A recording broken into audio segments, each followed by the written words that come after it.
So she resigned from the union cabinet on Thursday because she felt that her party's view and her view as far as farm ordinances has not been considered or has not been kept on board. Joining us right now is our Big Fight newsmaker Harsimrat Kaur Badal. Ms. Badal, thank you so much for joining us right here on NDTV. My first question, I know you've answered this question across all television stations on many people questioning duplicity. Why have you not come out of the NDA alliance? Don't worry, I too will ask that question, but later. My first question to you is, what could have prevented you from resigning? For instance, what were the changes that you had proposed that, had they been considered, according to you, this law could have been pro-farmer? Sanketji, my appeal from day one, since before the ordinance came in, the day it was tabled in the cabinet, and in the 2.5 months of this time where I have been taking the centre's view to the people, to the farmers on the ground, and the farmers' feedback back to my government in the centre, right up till the day it was to come into Parliament, has just been one, that please don't bring in a law which the farmers for who it's been made perceive as anti-farmer. Please give them a hearing, put to rest all the apprehensions, and then bring in something which is welcomed by all. That's all I asked. And eventually, when I was unable to convince the farmers or convince my government about the importance of what the farmers were feeling, and it came in on day one as the agenda in Parliament, I yet again appeal to all the senior leadership that please send it to the select committee where the stakeholders are called, the apprehensions are discussed, sorted out, and then maybe a month later or maybe in the next session or however long it takes, but let's not start a farmer agitation. The country doesn't need it right now. But I'm sorry, I failed my farmers due to whom I had reached here. Maybe my persuasive skills were not enough or my voice was not loud enough, and I asked the farmers for forgiveness that I failed in this duty of mine and I was unable to convince my government, and at the end I had no choice but in this fight to stand with those people due to whom I had reached where I had reached in that Parliament. Mrs. Badal, what were their apprehensions, if I may ask? What exactly were they saying which you took to the government? Would you like to spell it out? Yeah, so Sanketji, like you can well understand that the landscape in the country is different in different parts of the states.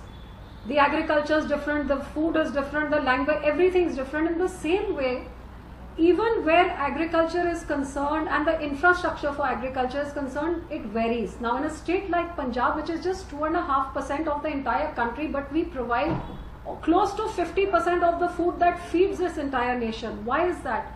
That's because the state governments, and especially Sir Prakash Singh Badal, 5-time Chief Minister, put in all the state's resources, and the Green Revolution, came about basically due to the Punjab farmers, put in all the resources to whether it's making the mandi infrastructure, whether the rural link roads, irrigation, tube wells, everything, to the extent that every 5 villages there's a Sarkari mandi, a purchase center.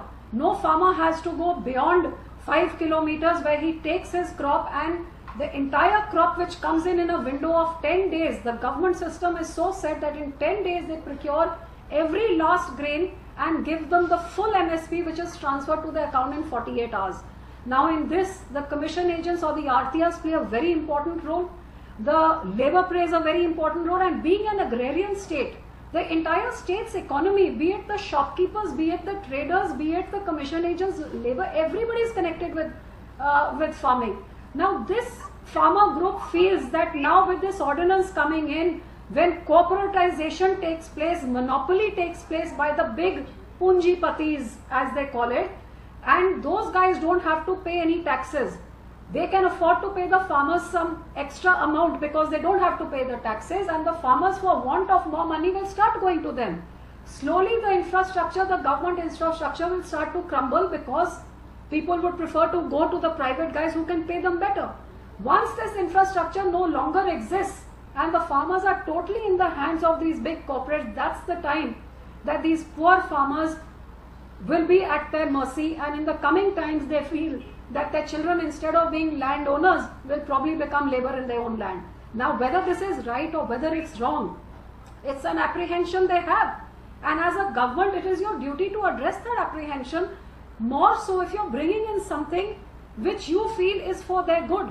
And if they don't, the same people whose good you're doing it for feel that it's the worst thing that could happen to them, then please give them a hearing, sort out their issues and make the necessary changes if required. Now, I tried that at my level. I took the central ordinance to the farmers and convinced them how good it was. They were unconvinced. I took their reasoning to the center and asked the Krishi Mantri to speak to them. I even got it in writing, but my word or the Krishi Mantri's words were just not enough to convince them, which is why that despite the COVID scare in thousands, for the last couple of weeks they are sitting, old women to young children are sitting on the road because they feel their whole future is at stake. Now, how can you bring in something without looking at the sentiment of these people? And I'm just a bridge. Concern? I'm there. Each one of us are in the Lok Sabha because of those farmers' votes. How do we? Let me ask you this question: part of a legislation? Is that your biggest concern? Is that one of your biggest concern, Mrs. Badal, that there is a perception among farmers that this is anti-farmer and that the government should have tried to convince and get all stakeholders on board before passing this into a law in Lok Sabha and Rajya Sabha, instead of doing it post facto, or instead of doing it after getting it cleared in the Lok Sabha? Because the government has launched a massive campaign to inform the farmers now. They say that the opposition is misinforming. This is exactly what I requested my government again and again before, even when it came for interministerial comments, although it wasn't. I was from food processing ministry, industry side. These things are really good for the industry, but despite that, coming from an agrarian state, I mentioned over there that the farmers have great apprehensions. No law should come in without taking the stakeholders on board, or the state governments as well. I raised it in the cabinet when I heard an ordinance might be coming. When the ordinance was tabled, I vociferously raised it again, and in the 2.5 months since the ordinance has come, I have raised it at every platform. And in the last couple of days, when these agitations really started picking up momentum, when they knew that it's going to be tabled in Parliament, is going to become an act, every day I was sending out press cuttings and the TVs were reporting the agitations to every level of the government, that please give them a hearing and please handle this, nip it in the bud. We don't need a farmer agitation at this point of time. But unfortunately, I was not able to make that pressure that it be sent to a select committee and the apprehensions be addressed before it comes in. So the only choice was whether to stand by the farmers or to be a part of a legislation which the farmers consider anti-farmer. In that case, how would you, Mrs. Badal, then in that case, how would you respond to the opposition's allegations? For instance, the Punjab Chief Minister says, and I quote, "This is a farm bill which is a result of a Shiromani Akali Dal backed central government. Their strategy is Kisan Maru, Punjab Maru." Now, this is of course in Punjabi, so I'm sure you would know more the meaning of this word. So would you like to tell us what he has accused you of, and then perhaps your response?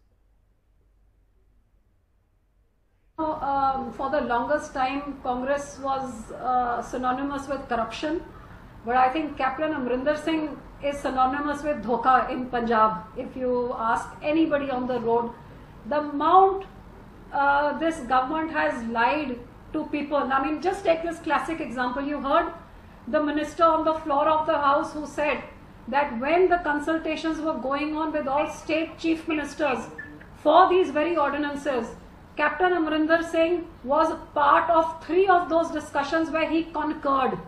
There are minutes and video recordings of Niti Aayog meetings which took place where Finance Minister of Captain Amrinder Singh attended all the way in Mumbai and he concurred. And why would they not concur? Because here I have the manifesto of 2017 of Captain Amrinder Singh in Punjab, which was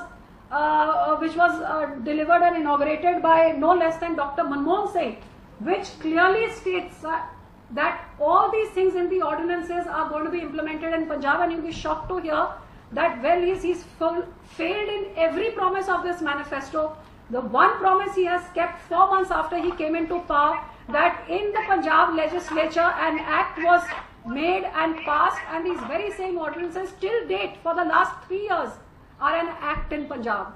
Secondly, in 2019, Congress manifesto of Rahul Gandhi clearly states that if they come into power, they will do exactly the same what these ordinances are saying. Now you tell me, if it's in the state manifesto, it's in the central manifesto, obviously Captain Amrinder Singh had to concur, and if he has not concurred on the minister's line, please move a privilege against him. Please tell if even today you have not got this exact same legislation in Punjab for the last 3 years.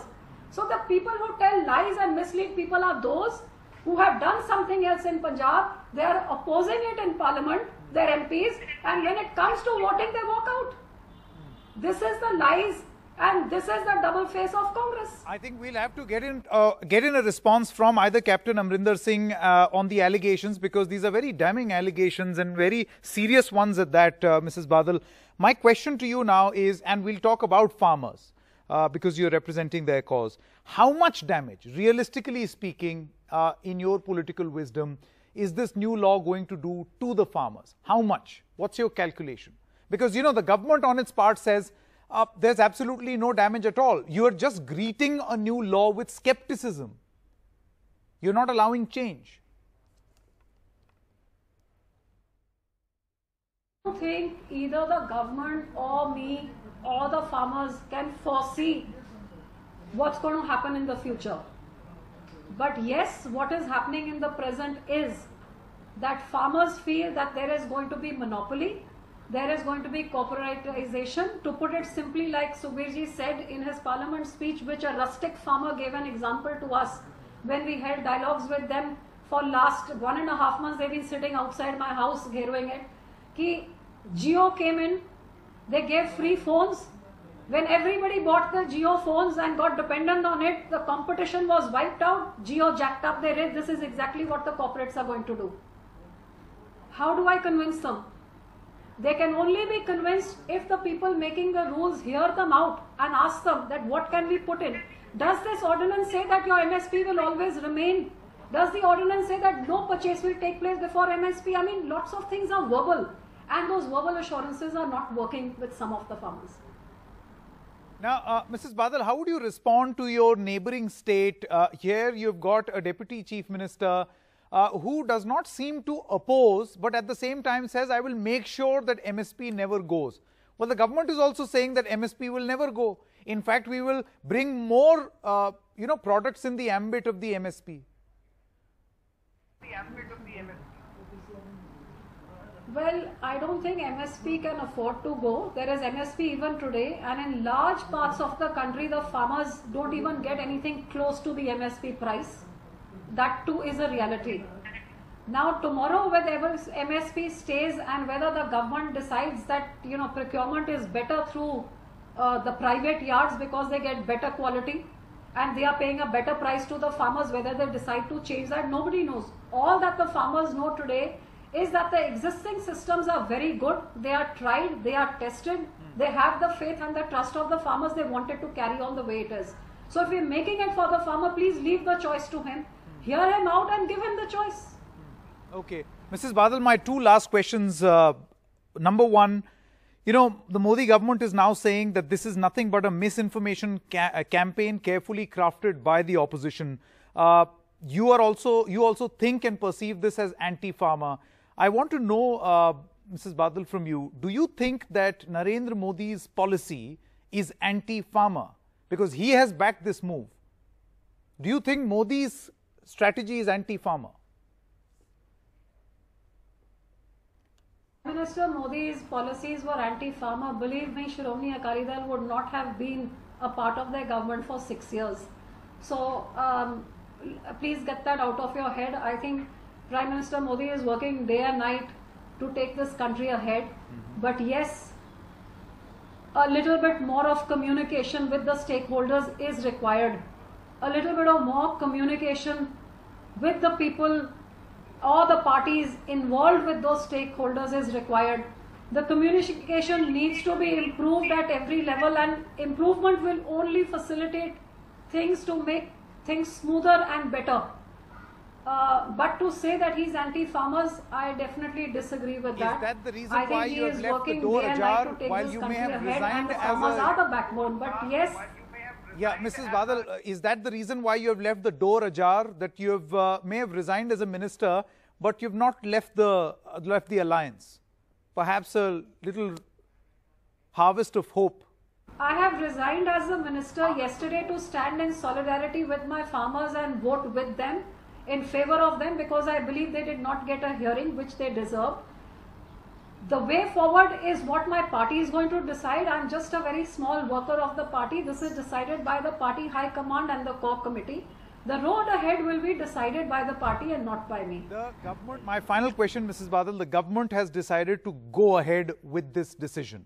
Now, if that be the case, irreversible forward movement by the government, to what extent will the Shiromani Akali Dal go in opposing this law? We will go to every extent.